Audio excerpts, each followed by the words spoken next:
Okay.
Julio, think you are with a perceptive comment. Jay's transitions have been smooth, very underappreciated skill. I agree with that, actually, Julio. I know, I agree with you. You are better than you have any right to be as a host. All right, I'll take that as a compliment. Yes. I think. Okay. It is. All right. Another guy who is better than he has any right to be in an offense with Dylan Gabriel, Harold Fannin Jr. Fantasy Football Happy Hour with Matthew Berry. Happy Friday. Welcome to the Fantasy Football Happy Hour. Connor Rogers, Matthew Berry, Jay Croucher. Oh, boy, are we feeling good after that win by Joe Flacco. Old people are back. They really are. It's exciting. The Icy Hot Bowl was. Yeah. Yeah, we might make this the Icy Hot show. Old people are back. Old people are in. Oh, what a great game that was last night. Was just on fire last night. Like it felt like everyone turned back the clock last night. Well, yeah, it was what's the name? Cocoon. It was fantasy football Cocoon last night. It was amazing. Valiant Vincent, we saw Barry's 40 in Dallas. If Flacco could still run like that at his age, what's Barry's excuse? Yeah. How long do you have? Yeah. Joe Flacco was at one point in his life an elite athlete. Like he was a first-round pick in the NFL. Right. He is a Super Bowl winner. He's also a little younger than Barry. Yeah, people forget that for some reason. He's younger than you. Yes, there's that too. He's old, but he's younger than you.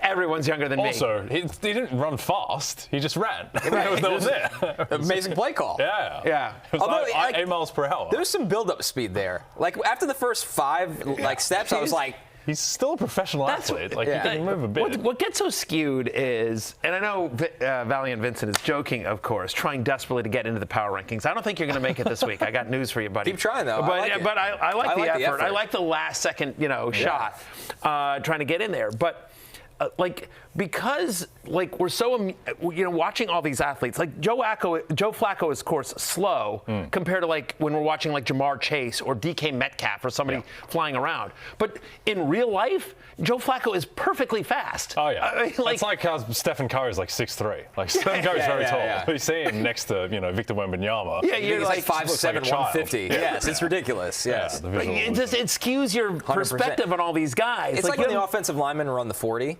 Right. And people are like 5'2". Wow, you're pathetic. And that human on the couch watching probably doesn't run a sub-6. Exactly. Very good chance. Oh, for everybody out there. 1,000%. 5'2" at 300+ pounds is flying. Yes. Right. Flying. Well, it's like the old meme of there's a shot of a woman in a beauty pageant or whatever, wearing a bikini or something like that, and then you cut to some fat guy with stubble, balding, and his belly hanging out, and he's just her nose is too big. You know what I mean? Yes. And you're just sort of nitpicking. Yeah, nitpicking. Everything and you're dude,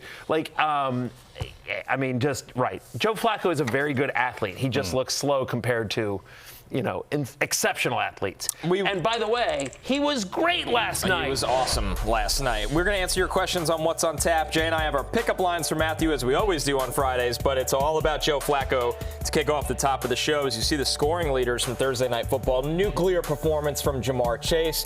Pat Freiermuth, who's had a very quiet season, had a massive night. And then it's the old quarterbacks right after them in Joe Flacco and Aaron Rodgers.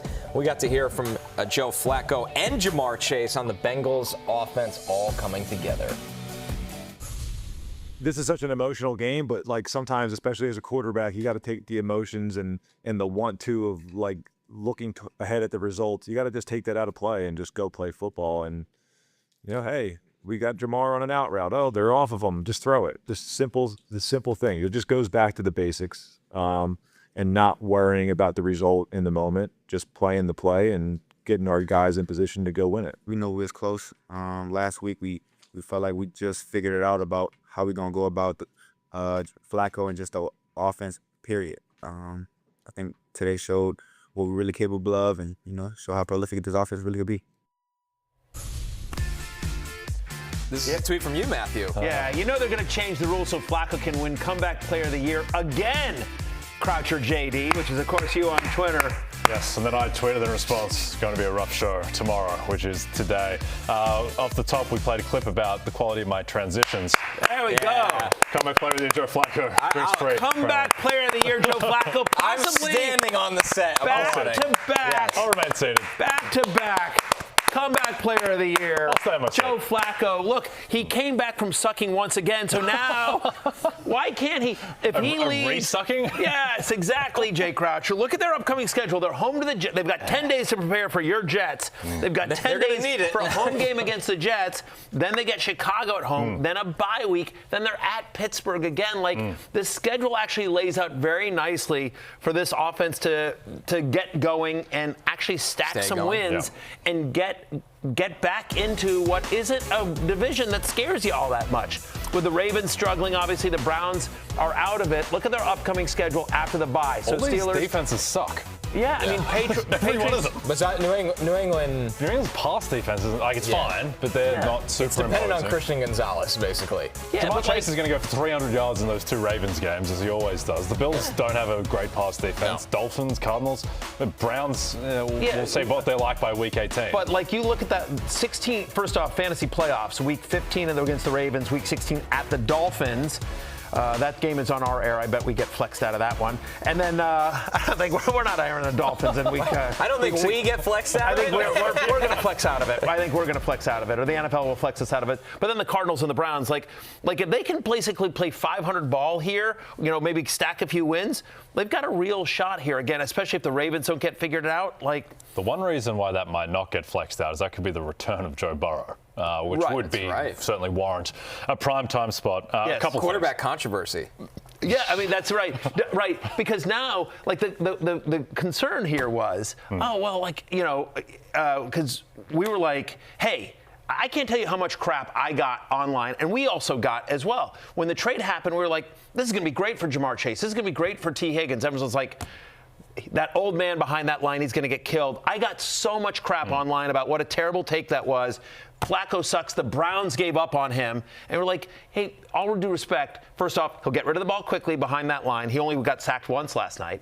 And more importantly, like, he's willing to throw it. He's not scared to throw it. He'll throw into traffic. He knows Ja'Marr Chase will come down with it. And there's a difference throwing to Ja'Marr Chase and T. Higgins versus throwing to Jerry Jeudy and even though we like Cedric Tillman, like whatever, or Isaiah Bond, like you know, it's a much more improved offense that he's coming into, and at least for 1 week, Jay, we look right. Yeah, no, we do. There's a couple of things. One, we spoke about off the top when we played the video of me and my transitions. Last night, I almost transitioned into the warm embrace of death. I didn't enjoy that game at all. It was a great game. It was a great game. Oh, yeah. That was on. great. Just the Flacco pandering. I get it. He was fantastic. Flacco, Stuntman Chuck 85 says, Flacco has all the emotions of a Jay Croucher, cold, calculated, machine-like, and brutally efficient. Yeah, that's fair. Right. Really and a ton of kids at home when he's at work. Compliments. Right, you're like the same person. Shane Falco from The Replacements. I believe that is. It's his avatar there. That's well played by Stuntman Chuck. Secondly, I don't actually have a problem with Joe Flacco. I have a problem with the 50 voters of the Associated Press who decided to put a stain on the history of the NFL by voting him over Damar Hamlin. But look, the thing with Flacco is to your point, if they can keep him upright and Jamar Chase and T. Higgins can get open in 2 seconds, then he's going to be perfectly solid for this offense. Like, to me, last night was a commentary on just how bad the Steelers covering game is at the moment. Like, their corners, like, Jalen Ramsey's still fine, but he can't cover Jamar Chase one-on-one at this point of his career. Darius Slay might just be done. Patrick Queen might be the worst cover linebacker in the league right now. Like, they just had nothing. They couldn't get over, and they kept on wanting to play man coverage one-on-one against Chase. So it was all set up for Flacco to line credit to Flacco, like, and they showed this on the postgame when they bracketed, they bracketed both those guys, and Yoshevich was on single coverage. They did some boom, and they nailed it. Right. And the pass rush for the Steelers wasn't great last night against a bad offensive line. That's right. But again, like, even when they were getting pressure, like, he got rid of it quickly. They got home on one play, but for the most part, it was absolutely fine. So first off, I don't know that there's any fantasy takeaway from Jamar Chase, other than the fact it was awesome to see. I'm wearing number 1 in honor of my guy, proud fantasy life investor, Jamar Chase, by the way. Well, see, there you go. Look at this photo. We can show that. There you go. People forget he wrote the guide. What's going on with your face there, Matthew? I'm just all happy that I've got Jamar Chase holding my magazine with his face on it. Right? It's not often you get to do that, where you're like, hey, slobbering his face. It's excitement. I didn't have a lot of candidly. I didn't have a lot of time with him. I'm not comfortable with my expression in that picture, but hopefully you're focusing on Jamar Chase specifically. Me neither. Yeah, no, it was. I'm such like I look like a girly fanboy. Like, I'm just I am. Well, I am, but I was hoping I would hide it better. I was hoping I would hide it better. Photos don't lie. Yeah. But anyway, we're thrilled for our guy Jamar Chase, proud fantasy life investor. Jamar Chase, 23 targets. That's 23 targets, 16 receptions. It's a monster game, 16 for 161 and a touchdown. Especially when you think about this upcoming schedule, there's no takeaway other than, like, if you hung tough, you're being rewarded for a guy that you likely picked in the first 3-4 picks. And he played one over Chase going forward in fantasy after that showing. And all coupled last week. And I get that the Steelers defense was bad, as I just mentioned, but he was awesome against the Packers defense the week before too. Isn't he just going to keep? Flacco's just going to throw the ball 40 times every time. That's just what he does. Offense. And it's just going to go to Jamar Chase like 35% of the time. And the clip that you heard was he was just talking about like you feel so bad for Jake Browning, but like Flacco's right, like, it's not that tough. Like, he's Jamar effing Chase. Right. Like, throw the ball. Like, I mean, again, like, this is what I talked about. What I talked about when the trade happened, you guys all agreed, and we got tons of crap online. But think about the game against the Packers. Jamar Chase's first touchdown was it was in triple coverage in about this much of the sideline, and Chase still came down with it, got 2 toes down. He's Jamar effing Chase. Like, you're gonna just get the ball somewhere near him, and more likely than not, he's coming down with it. I almost think the story, though, that's even bigger, because we know Chase can do this, is T. Higgins being viable. Like that, because let's not forget, he slid out of a touchdown wisely, because they controlled the clock. We're, in any other scenario, we're looking at an almost 30-point night for T. Higgins. I think, Jay, that Flacco can support both of them, which was the big question, because you're never going to just give up on Jamar Chase, no matter who's the quarterback. We were approaching some weeks where you're sitting there like, should I bench T. Higgins?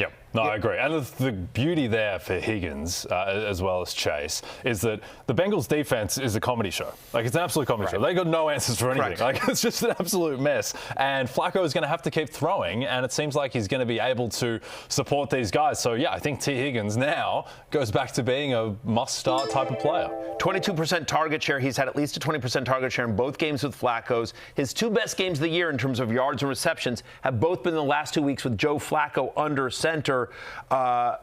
So this is super interesting. He had one such game in weeks 1 through 5 where he had a 20% target share. So, I mean, again, I'm with you, is that Flacco makes Higgins very viable. I had him as a risky wide receiver 3 in terms of my ranks. I'll own it. Like, I ended up starting him in the leagues that I have him in because I didn't have better options. But, like, I certainly got questions, and I was like, I did a radio show and people were asking me about Higgins. I'm like, yeah, man, it's borderline. Like, it's just sort of a little how lucky you feel. So, who do you think you are? Is T. Higgins still risky even with back-to-back solid performances? No, I don't think he is. I think he's back to being, I think he's a low-end wide receiver 2 than probably the mid-tier wide receiver 2 he was drafted as. But, yeah, Flacco elevates this offense. Just quickly, another ripple effect of this game. This game, it keeps their season alive, and that has ripple effects into fantasy, into betting markets. If they lose that, they're 2-5. Like, the season's probably just done. Now they're 3-4 with the Jets and the Bears at home coming up. They have a real chance to get to 5-4, and it also it keeps Joe Burrow's timeline alive. that he can come back in time for the fantasy playoffs. This team now is only like they're 3-1 to make the playoffs. Like, that's a 25% chance. Yeah. Bengals 80-1, AFC. Anyone? Have Joe Burrow coming back? It's a better bet than your Saints bet. I agree. I agree with that. I don't know. All these AFC teams are very flawed. The AFC is just wide open. Yeah. It's so wide Joe open. Burrow going into the playoffs at 80-1, maybe? I don't know. Yeah,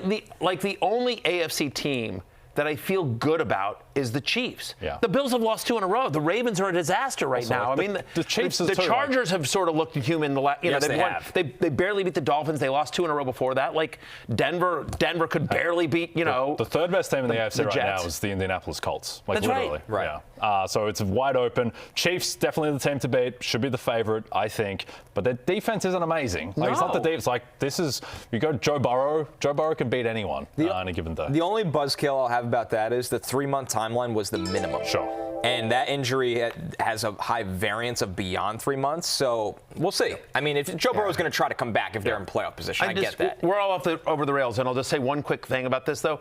I did the Dan Le Batard show earlier today, and I was talking about Baker Mayfield, and just basically saying, like, I don't care who Baker Mayfield's throwing to. You start Baker Mayfield, especially against the Lions. And he said, it's crazy. And then I made a thing about Rashee Rice. Hey, Rashee Rice is back. You want to start him?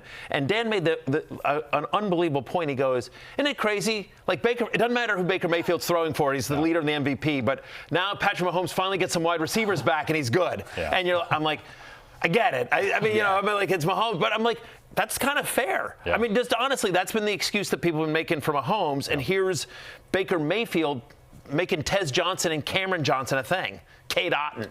Anyway. This one from Reese Morgenstern. Longtime regular, first-time commenter. Is there hope for Chase Brown? I don't think there is. Like, wow. Because look at this screen. He played only 63% of the snaps. He only had 11 rushing attempts. So I would actually try to, I don't think you can sell high because he was drafted as a top 12 overall player, but I would sell high-ish. Hey, like, they're back with Flacco. He had 100 yards, could have gotten a touchdown. But, like, my concern is that since week 2, he hasn't had more than 15 touches in a game. He's had less than 50% of the team's rushing attempts. There's too much Samaje Perine. And in the 2 starts with Flacco, for all the talk about, like, Higgins and Chase getting these massive targets, he's got 4 catches for -1 yard in the 2 games with Flacco under center. He dropped the 1 ball, too, that was there. But just Flacco is much more likely, it seems like, in this small two-game sample size here, but Flacco is much more likely to chuck it deep to Chase and Higgins to see if they can make a play, or Fant or Yoshevich, than he is to dump it off to Chase Brown. And so we don't like this offensive line.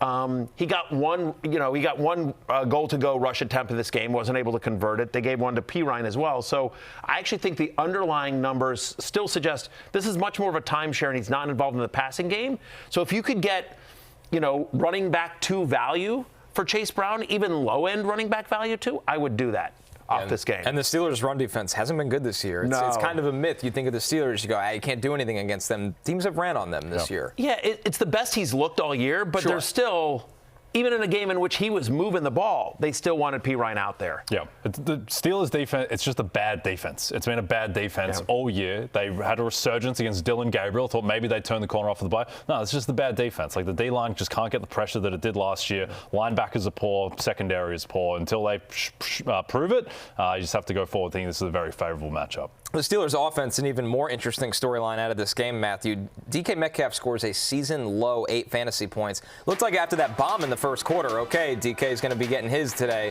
And then we really didn't see much from him in this game. But it does feel like maybe just a blip on the radar because he's been good this year. He's been good this year. Not great. And good this year. And maybe the box score looks a little bit different if he didn't lose that fumble that sort of got ripped out of his hands. Yeah. But the truth of the matter is that the Bengals, are one of the worst teams in the NFL in terms of especially opposing tight ends. And what does Arthur Smith love more than multiple running backs? Multiple tight ends. And so he was able to get Darnell Washington, Jonnu Smith, and Freiermuth to have the best fantasy game of his career.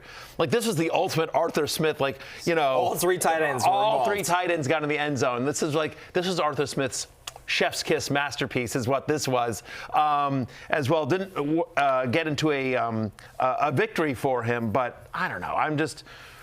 Metcalf has been so good this year, and he's been better than what you drafted at. I'm willing to, sort of make this I think this is just a blip. They attacked where they had opportunities. Metcalf's never been like a double-digit targets per game type of guy. It's just not. He's never been in the Jefferson Chase type of world. He's more in that kind of second tier. So when you're in that tier, there's just going to be games where you're 3 for 50. Yeah. I'm also ignoring Freiermuth here. It was unbelievable, but I want to see him do it against somebody other than the Steelers. I'm sorry, the Bengals. He also, he had that one big play, the long touchdown towards the end of the game, which is great, but just Pat Freiermuth, not exactly a yards after catch monster. Right. He's no tuck daddy. He's no tuck daddy. They almost got him. They almost got him just before across the end zone, so he was running out of gas. He's tight end 47 coming into this game. Yeah, no team has given up more fantasy points to opposing running backs or opposing tight ends this year than the Cincinnati Bengals. I will say, Jay Stabs, who says, can we talk about how good Jaylen Warren looked? Awesome. He really did. And I think all the, no puns intended, all the gains that Kenneth Gainwell made a couple of weeks ago in that London game, I think have now gone away. Gainwell's out there, and he's out there for pass protection, but Jaylen Warren's not only the Steelers running back you want, but he's firmly established himself as the number one guy. And I think he's a top 15 running back the rest of the way. Yep. The caveat would be that Connor Rogers could go 12 for 60 against the Bengals run defense.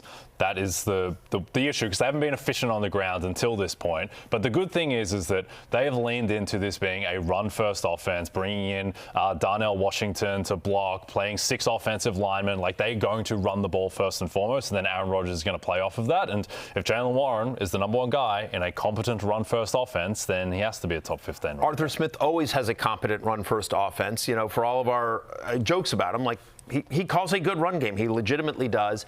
And Rodgers isn't scared to those shovel passes and dump it off. Rodgers likes to get the ball out quickly, and he's not scared to get it to Warren in space. Also, Flacco is, as he should be, all the buzz out of that game. I thought Rodgers looked great. He did. He had the terrible first interception into double coverage. I don't know why he threw that. Second pick wasn't his fault. Outside of that, the arm is still obviously there. The 70-yard throw that he made into the end zone is just absurd. He's still absolutely zipping it. He also seemed to move a little bit better. Definitely. Kind of spinning around a little bit. Now, I don't think he's back to 2020 Aaron Rodgers, but he might be back to 2022 Aaron Rodgers, who can run a very solid offense. Certainly a significant improvement over his year with the Jets. Jets Rodgers? Rodgers. All around. Yeah. Let's look at the Week 7 injuries we're tracking here, guys, because there's a lot of them that we have to go through. Kyler Murray with that foot injury, Brock Purdy with a toe.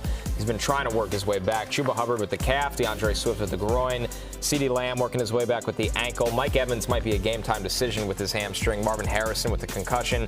Deebo Samuel and Terry McLaurin for the Commanders, both of them. We'll get to more in just a second on that, and Brock Bowers with the knee. CeeDee Lamb says he will play without limitations. Yeah, my guy Eights. So I call him Eights. His friends call him Eights. I call him Eights. Yeah, but CeeDee Lamb to you guys. How does he feel about you cheating on him with Jamar Chase? You've chosen your wide receiver one, and it's not CeeDee. He's fine with it. He texted me. He said, I'm playing this week. Fire me up. And I'm like, I got you, Eights. I got you. Don't you worry. Right. And then I was just hey, I'm going to wear Jamar Chase on Aries. Like, no, I get that. Yeah. I love Jamar. Yes. Yeah. He was very positive about it. Yeah, for sure. Okay. 1,000%. We text all the time, me and Eights. Sure. Yeah.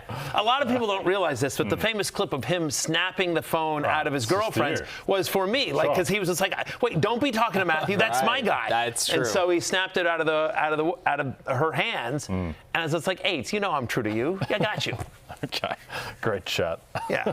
All right. To the Commanders. Terry McLaurin has just been ruled out, by the way. Dan Quinn just Really? Yes, Dan Quinn. He was back at practice today. Yeah, no, Dan Quinn just you were the Commanders insider. I'm not. so much for you knowing things. That's from me and Rappaport, Commanders coach I'm too busy texting with my guy Eights. I was glad I got to break that news to you. Dan Quinn tells reporters Terry McLaurin is out for Sunday. Deebo Samuel did not practice yesterday. He's been doing some light work today. We'll have more on Deebo in just a bit. He's out there jogging right now, because practice has been went through a practice, so we'll see on Deebo. Jakobi Meyers has not been practicing this week. Yes, there's a knee and a toe injury here, but it also seems like Jacoby Meyers is very likely to be traded, so they might be being cautious with him. Calvin Ridley did not practice Thursday, so that would affect Elikai Omanor a bit if you're looking for some kind of target share. Are you out on you've loved Elikai Omanor since the draft? You've been Lord of the Manor. You have been Lord of the Manor. I like. Well done. That's not bad. Yeah. Are you out on him like this? But this passing offense has been a disaster. Now it's Mike McCoy in for whoever Callahan. Brian Callahan. Sorry. You in on Io Manor? Are you hanging tough on him? He's a desperate flex play. Okay. Right. My bold prediction before the season for him was he finishes as a top 50 wide receiver. I know. Because he was like wide receiver 87 by ADP. Yeah. I think you're just going to have these weeks where they can't do anything. Are you sticking by that prediction? Yeah. Oh, yeah. Oh, okay. Yeah. How much do you downgrade Cam Ward off of what he's done so far? Not at all. Okay. No, you watch those games, there's no way you could sit there and be like, we have a Cam Ward problem here. Okay. J.C. Latham's been awful at tackle. The line doesn't play well. The coaching is non-existent. They've had a really tough schedule to start the season, like a really tough schedule. I think Cam is just working with what he's got. And Io Manor, for context. Aren't we all? Yeah. Aren't we all? For context, Io Manor is a guy that should be your wide receiver 3. Right. And he's going to be your wide receiver 1 again this week. So the Titans have some issues. Trace McGee, start 2. Tez Johnson, Io Manor, or Fannin Jr. I feel like Fannon's the must start there, right, Matthew? Because I agree. Njoku might be out. Yeah, I mean, I'm just looking at some of the updates I got here. David Njoku remains sidelined for the 3rd straight game. Shout out to the Bleacher Nation fantasy app, which just gets unbelievable alerts all the time. So just from alerts from that app, Njoku remains sidelined for the 3rd straight day. Kyler Murray's status for Sunday will be evaluated in the next 48 hours. That's from Coach Gannon. Marvin Harrison remains in the concussion protocol. He's progressing, and as you mentioned, McLaurin out. Those are all the most recent updates over the last 5 minutes here. By the way, Kenny Moore not practicing for your Colts. Neither is Charvarius Ward. So Josh Downs? Yes. Well, but listen, fire up McConkey like all your Chargers again with the Colts secondary. It's been bad as it is. Yeah. So. Josh Downs is not practicing. Neither is Ashton Dulin. Ashton Dulin, the new Shohei Ohtani, plays both sides of the ball, Connor. I don't know if you saw that. Lou Anarumo used him as a pass rusher. Oh, my goodness, God. It's Al Pierce season. Yeah. Anyway, just circling back to the Jakobi Meyers thing.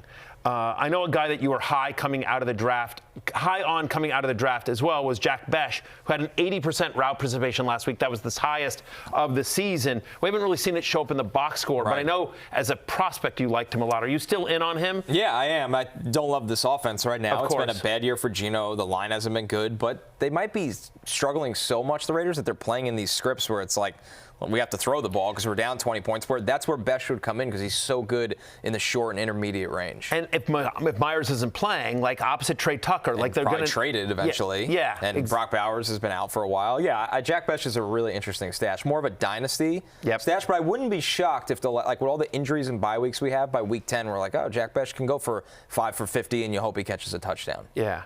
He went the one pick before me in my dynasty league, and I was so annoyed. I think I don't love the landing spot, but I think he's going to be a really good pro. Yeah. Really good pro. Some more news here. George Kittle said he fully plans to play in Week 7. Welcome back, George Kittle. It's a big week. We might get Mike Evans back. We're going to get CeeDee Lamb back. We're getting George Kittle back. Right. Thank goodness. Obviously no Lamar Jackson, though. They expect him back for Week 8. So with the bye week, a little extra time for Lamar with that hamstring, and that would be against the Bears Week 8, and boy, do the Ravens need him. Yeah. Yeah. I have, by the way, just going back to Lamb real quickly, I have Lamb at wide receiver 4. I have Pickens at wide receiver 8. So you're not that you weren't going to start either one of those guys, but just, in a game that has the highest over-under total of the week, my Commanders secondary, we're terrible. We're not so good. That game is like pick now as well. It's like Commanders 2.5. Now it's pick with McLaurin being out. Yeah. It's a big game, Matthew. You don't want to be 3-4. No, 1,000%. This is why the Bears game was so annoying, because Dallas always plays us tough even when they're down. And this game's in Dallas. And no, I'm nervous about this game. 100%. This is nervous for you. Yes, thank you. Yeah. Appreciate it. Take your nerves. You might have to jump on your Colts bandwagon if this goes south. Yes. Join me. For the shoe. Let's take a look at the top Week 7 waiver targets here. Sam Darnold at the top of this list. He's got the Texans defense. Michael Carter and Tajay Spears at running back. Kendrick Bourne still out there for the Niners with all the injuries they've had. Trey Tucker, as we mentioned, the Raiders pass catcher. Even if Pearsall comes back, he's, and Kittle's back there, I still think Bourne could be interesting. I'm not even worried whether it's Purdy or Jones under center. Bourne has proven himself because Jennings is just so beat up. Io Manor and Sterling Shepard there as well. We talked about Fannin Jr., Michael Mayer for Brock Bowers, and Cade Otton. Here, guys, as the Bucs look for Cade Otton had a 26% target share last week, and I mentioned this in my 10 facts you need to know before Week 7 article, which is up now and free to read on NBCSports.com, Rotoworld.com. Of course, I'm a company man. In games over the last 2 years where Cade Otton gets a north of 20% target share, he's averaging almost 15 fantasy points per game. And so he had an over 20% target share last week. Even if you get Mike Evans back, Abuka is banged up. There's not a lot of familiarity with Tez Johnson or Cameron Johnson for Baker Mayfield. So I do think Cade Otton could get a more prominent target share against this Lions secondary that is so beat up. Yep. Connor, as the preeminent expert on Sam Darnold, how real do you think that Darnold's first 6 weeks are and kind of carry over to a defense like Houston? Because by EPA, I believe he's been the best quarterback in football. This is the best he's ever played. People are missing, not a lot of people, now they're catching on, but this is not like Kevin O'Connell, last year where it's all baked in for you. Yep. This is Sam Darnold making plays that are above and beyond under Kubiak in that offense. Now, the Houston defense does scare you a little bit, but at some point, a guy just is who he is, and it's getting it done every week. Guy went 14-3 last year, and now he's been statistically, advanced numbers, underlying stats, the best quarterback in football for 6 weeks. Yeah. So it might just be time to treat him. Yeah. And also, he looks the part. Right. He can make every throw, and he's cutting out the bad ones that plagued him for so much of his career. Yeah. I mean, you're going to get a little fantasy regression at some point, but no, I'm buying in. This is now more of who he is. Yep. Clint Kubiak over Kevin O'Connell in terms of coaching. That's what I heard from you, Jake Crasher. It's interesting. KOC. Wow, I can't believe. Don't try and pit me against my boy KOC. It's interesting. It did sound like to me like you bailed on your guy KOC. The regulars are wondering. I have a Cam Akers jersey at home, a Vikings Cam Akers jersey that hangs proudly on the wall. Yeah, your crappy jerseys from secondhand stores don't count about don't get me started about you and your. You can't actually buy a Cam Akers Vikings jersey. You have to type in the number. Yeah, I have to write in Akers 27. I was writing in Croucher 50. Yeah. It's Friday. That means you probably still have Flexual Frustrations. Well, I was just Jerry Lopez asking Tez over Otton. What? Oh, go ahead. I was going to ask help Jerry out. All right, Jerry. Here's what I will say. I think if Mike Evans is out, he's questionable right now. If Mike Evans is out, I would say Tez Johnson. If Mike Evans does play, I think Otton is more of the floor play, and Tez Johnson is more of the hey, you're hoping for one long one kind of thing. But if Evans is out, it's Tez regardless. That's all right. kind of how it works. Let's bring in the doctor to help with more of these situations. Yes, yeah, it's time. Denny Carter, a licensed physician. Barry, I stick up for your ankles, okay? I want you to remember that. When the other guys are giving you a tough time about it, we need more ankles, is what I'm saying. I give the people what they want. That's what I do, right. Denny. I give the people what they want. They demanded more ankles. They love the ankles. They're obsessed with the ankles. I'm part of the ankle wiki that they send. I've been charging. People Venmo me money and I send them pictures of the ankles. Of course, nice. Subscription service. Yeah. Oh, yeah. And if you can upgrade to Ankle Plus, and I send you pictures of the ankles covered in baby oil, and it's a lot of stuff. I think they banned that in Mississippi. Yes. There's only certain states that I do it in. Yeah. But thank you, Denny. Thank you for your support. Yeah, Denny, that got weird, but it's okay. Flexual Frustrations with our show doctor, Denny Carter. Hello there, Denny. Wow, I like the 2 buttons open Unbelievable. Today. Yeah. Well, I was kind of torn because if I have it up here, I don't want to, copy Chris Sims. That's his look, So I have to have it open a little bit. Yeah, give some eye candy to the ladies out there. I have been enjoying my Ankle Plus subscription, by the way. I've been sharing the login with some neighbors. People are into it. I appreciate just wanted Matthew to know. Yeah, I mean, not the login sharing, obviously. I want them all to do it. But no, thank you, Denny. Thank you for the subscription. Thank you for paying extra to DM me and for, the used socks purchase. It's awesome. Thank you. Joshua Hughes in the regulars chat, Denny, is calling you the Chestler. I like that. Yeah. The Chestler, not bad. The Chestler. That might stick. I'll take it. That might stick, Chestler. That's your off hours nickname. For now, you're the Dr. Denny, and we have some Flexual frustrations for you, starting with the Rams. We know Sean McVay and his marriage to Puka Nacua, but a little bit of a separation here this weekend. Can Tutu Atwell fill the void? I think he can, in a way. Okay, he can fill a void in a very volatile, high variance way. We know this about some relationships. I've studied it very deeply, in my doctoring over the years. Yeah, Tutu Atwell should be a full-time receiver this week against a pass funnel Jaguars defense. Puka Nacua accounted for 45% of the team's air yards, so some of that should go to Tutu Atwell. He's seeing 19 air yards per target. This is a stat. I have to share this with the folks. Per Zach Kruger of Rotoworld, my colleague, since 2023, in games without Puka Nacua, Tutu Atwell has averaged 7 targets per game. He's a good flex. I like it. Look, Tutu Atwell, look, I will say this. There's a 35% target share now, obviously, with Puka Nacua out. Devontae Adams, we talked about yesterday on the Love Show. I love-hate show. He's my number 3 wide receiver. But the Jaguars are top 5 in the NFL in terms of most yards allowed on deep passes. So, again, like Tutu Atwell, who is somewhat of a deep threat, I sort of like the call here. Dr. Denny Carter, I get an email from a young lady who has a question for you. All right, and great. she says, Matthew, please pass this along to Dr. Denny. She says to me, the other night, I was making love to my husband, Pete. and we were making love to the song Beast of Burden by the Rolling Stones.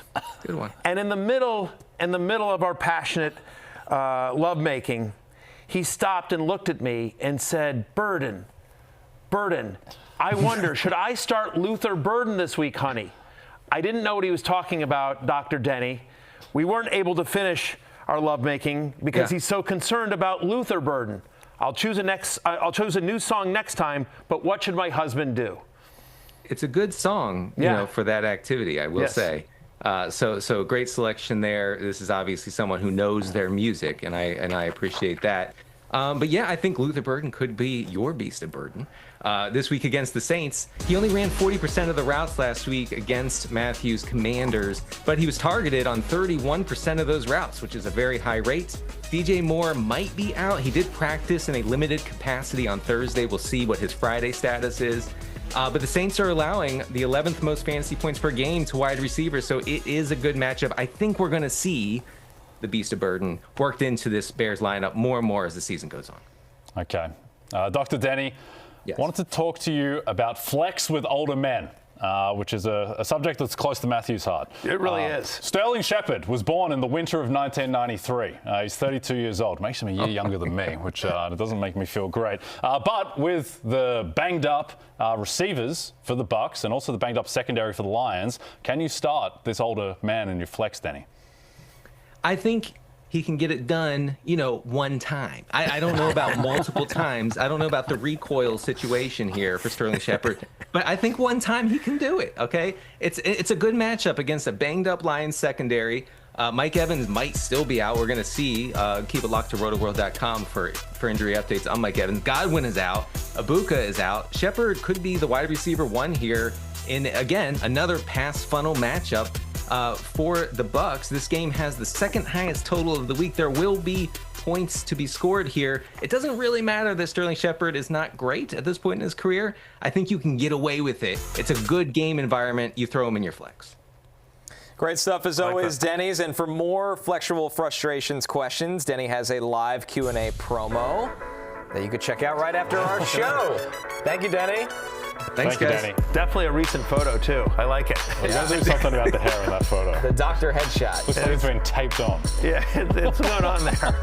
Yeah. All right, we're taking our first break. When we're back, we're answering some of your Love best you, Denny. questions. What's on tap is after the break.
Jay's transition skills getting pushed to the limit, and we found his breaking point. Yeah, it's a great Jonathan Medici 7. Yeah, Matthew just You know lost. what? I got to tell you something.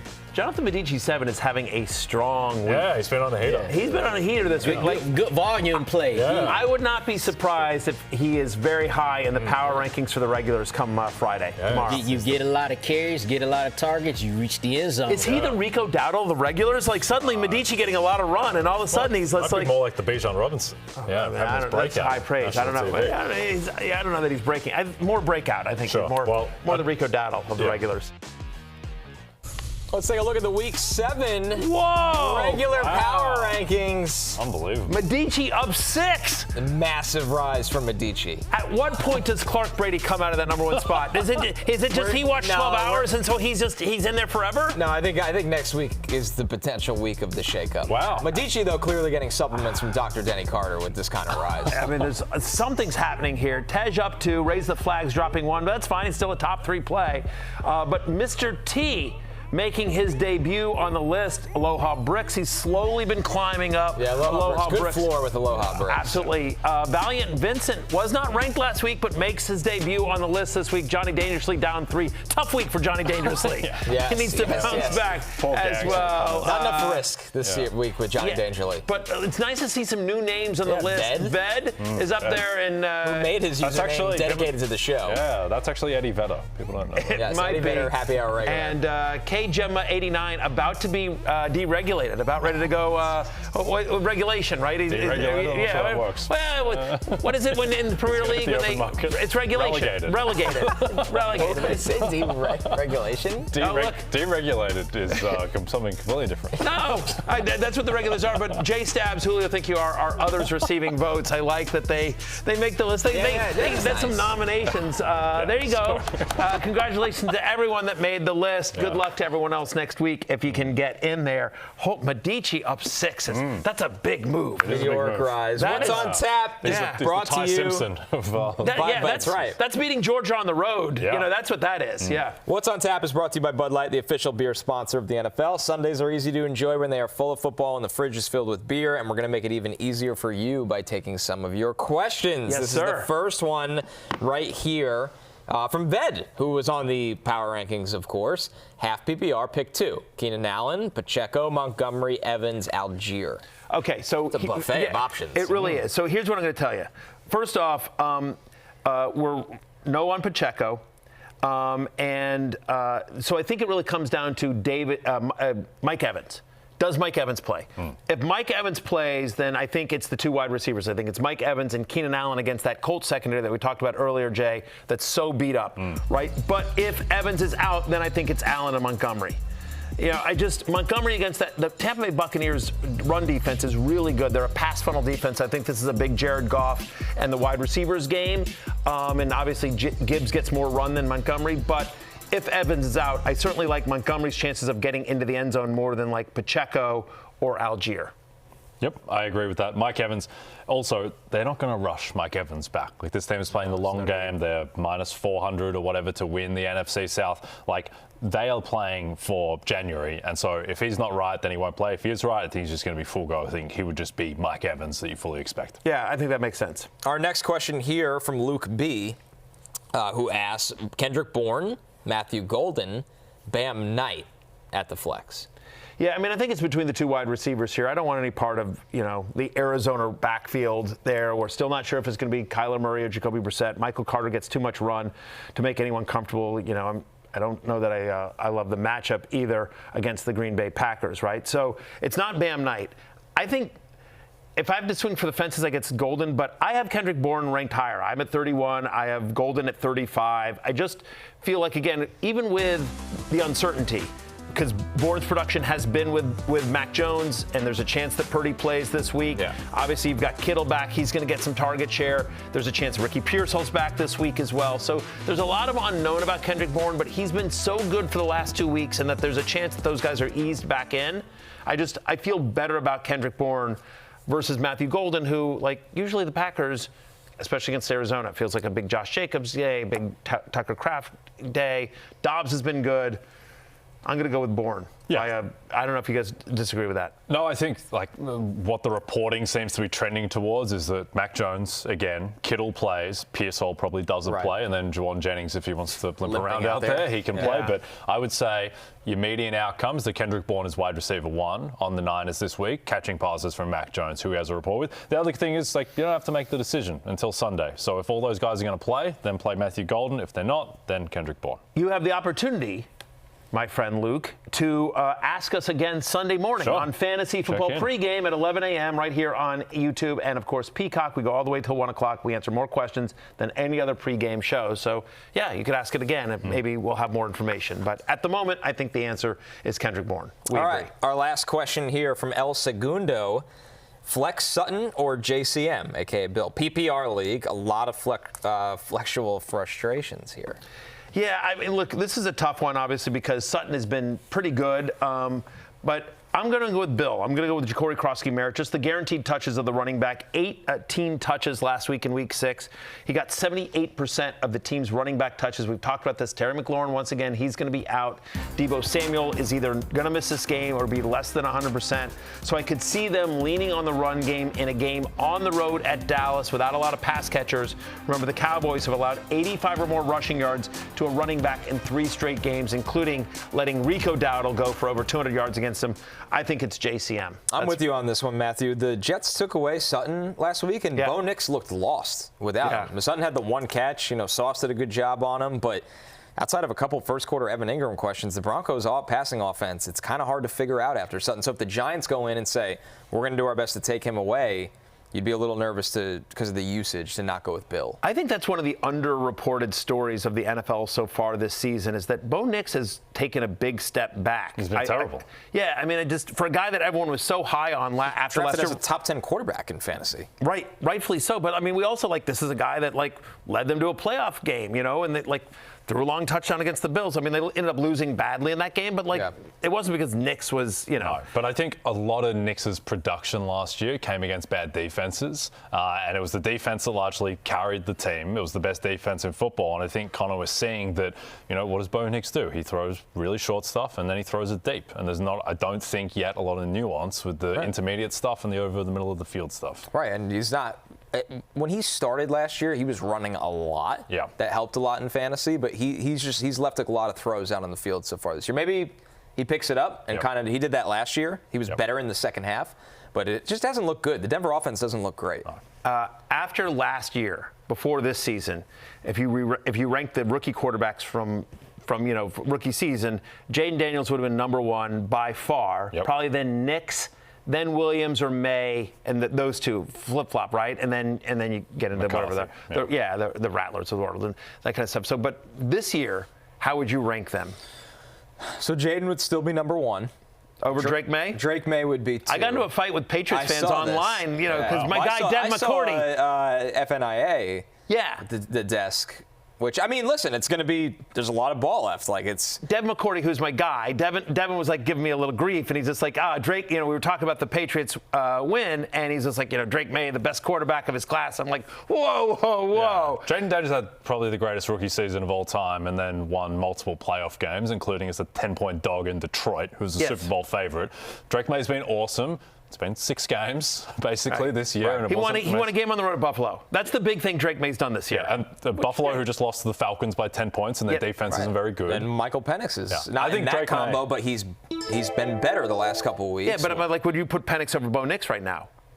This is biased for me because pre-draft I thought he was better. You loved Penix, I think he is a better quarterback individually than Bo Nix. Bo Nix is in a way better, more comfortable situation and environment. Yeah. Yes. Take Spencer Rattler over J.J. McCarthy. That's a dangerous question. I have legitimate, massive concerns about J.J. McCarthy. Yeah. Forget fantasy for a second. If I just asked you to re-rank, I would ask you to re-rank the quarterbacks just from an NFL perspective because I just think this is interesting. It would be Jaden Daniels number 1, which is saying something because I had Drake May over Jaden Daniels before the draft. But I think it would be Jaden Daniels 1, Drake May 2, Caleb 3. Yeah. I think Caleb is playing pretty well. I agree. Yeah. Then I would say Penix, Nix, Then you get into the McCarthy Rattler. The dark combo that is McCarthy Rattler. Which, like, you need to see McCarthy play games. Yeah, you can punt that one. Yeah, get a little more sample size before you have to. Funny when you said the greatest rookie season of all time. Remember how good C.J. Stroud's rookie season was? It was good. I think Jaden was better. Yeah, I think so. But it's close. It was great. By the way, RG3's rookie season was unbelievable, too. That was up there. Yeah, I mean. Well. Yep. Yeah. Just coming back to Sutton JCM, I actually don't think this is close. I think it's just JCM. I think they're going to have to run the ball a ton. I think they're going to do it. Like, the Cowboys knew that Rico Dowdle was getting the ball every single time with the Panthers. Yeah. And couldn't stop him. I just don't think this defense has the capacity to stop the run. JCM's rushing prop this week is 2 yards lower than Saquon Barkley, for context. Yeah, so I think he's going to have a big game. Yep. Right. Here's hoping. He's on my team. Kevin Thomas says full PPR flex one Waddle with weather concerns or Rico Dowdle. The Chubbler, the Chubby Jr. Yes, is returning. Yes. It's not going to be a full Chubb, obviously, because you've got Rico Dowdle there. It's semi-Chubb. It's a semi-Chub. It makes the Chubb go down a little bit, obviously. But where are you here with Waddle? Let's see. He's on the road at Cleveland. That could be like 50. Talk about wild storm, like gusts of wind. It could be 50 degree. I mean, you know those. Yeah. Well, at least you trust Tua and Dylan Gabriel in the bad weather. That's the good thing about that game. Tua was great in that playoff game in Kansas City of the Ice Bowl. You know what the total's down to for that game? What's that? It's hovering around 36.5. See, so that's the tiebreak. Then you have to go Rico, I think. No, it's not Rico. Rico, I think it's no question. Oh, it is. Or Rico Dowdle. But you have the Chubbler returning. This is one of the hardest questions we've gotten in weeks. I thought he was asking about Chuba Hubbard. No, then it's Rico Dowdle. 1,000%. It's Rico Dowdle against the Jets. Yes. Rico Dowdle is the answer there. But what do you think? This is a good question, and we just don't know, right? So we're guessing here. But what do you think Chuba Hubbard's workload this week is, Connor, given, listen, he was the guy. He's been productive. It's not like he lost the job because he was bad. He's been productive. They paid him last year. Right. But they've won 2 in a row. Rico Dowdle has been all world. I'll say it's 40-60 Chuba Dowdle. Yeah. I was going to say... That sounds about right. Yeah. I was going to say early downs 50-50, and then Rico gets the third down stuff.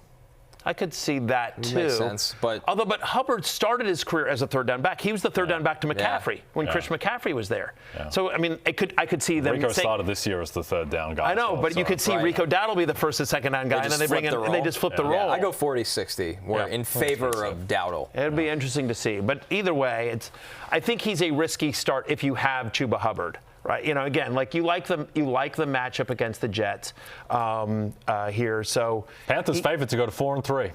Unbelievable. In this economy. Insane. Like the 5th worst team in the league. Yeah. That'll do it for What's on Tap, presented by Bud Light. Bryce Young, comeback player of the year. Easy to drink, easy to enjoy. We also often argue you can't come back from being bad. But Joe Flacco's done it once and might do it again. Might do it again. One more break. We love the olds here. Jay and I have our best picks of the weekend for pickup lines right after this.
DraftKings Sportsbook is an official sports betting partner of the NFL. New customers can bet $5 and get $300 in bonus bets if your bet wins. Download the app and use promo code FFHH when you sign up. DraftKings Sportsbook, the crown is yours. Crown is yours. Whose crown is it again? It's yours. Okay, thank you. That's helpful. That's why you get to choose. Ooh. Yeah. So you've picked Jay 4 times. You only picked me twice. We're both 3-3. Yeah. Jay, what do you got for Matthew this weekend? Just on the last one, because we were 3 and I was 3-2, and then Patrick Mahomes 257.5 passing yards, lost by half. Lost by the half. My God, what the passing yards, it just kills you. It's a bad beat. Yeah. Matthew wisely chose the Rams to cover the Ravens. That's right. No, that's a good shout. Okay, we're going to go over the half this time and win this one. Travis Hunter, over 40.5 receiving yards. I think this is too anchored to his production. As the lights go down. Yeah. And the lights come back. It got very romantic. It's like, it's very They're romantic. ushering us off for the weekend. No, it's like it's pickup lines. They're like, they know I'm going home with one of you, and so they're like, trying to set the mood a little bit. I'm rattled now. All right, Travis Hunter, over 40.5 receiving yards. Basically, last week he had 7 targets. He just didn't turn them into actual production. He played 58 snaps. It was 78% of the snaps on offense. I think that against the Rams, as an underdog, he will continue to get used, get more of the Brenton Strange usage, and he'll go over 40.5. All right, Matthew, I got Giants-Broncos under 40.5. The Giants have played 6 games. They've gone under this number in 4 of them. The Broncos have played 6 games. They've gone under this number in 4 of them. The Broncos play a very specific pace of play. It is low scoring. It is a lot of defense. And I think the Giants, it's been a lot of fun with Cam Scatterbo and Jackson Dart, but they're not going to let Jackson Dart just run around like he's been able to. I think this is going to be a low-scoring rock fight kind of game. Yeah, I'm going to go home with Connor again. Look, I like that bet because Liam Cohen has come out and said we need to get more plays for Travis Hunter and everything like that. It's just I keep counting on Travis Hunter. It just I need to see it. I have seen the Broncos and Giants both struggle on offense, and I've seen them both be good on defense. Giants have had 10 days to prepare for this game. I'm going home with Connor. Hey, listen, that music means you don't have to go home, but you can't stay here. Go to fantasylife.com and get Fantasy Life Plus for free. Go and do it right now. For Jay and Connor, I am Matthew Berry. We'll see you Sunday morning for Fantasy Football pregame. Peace out.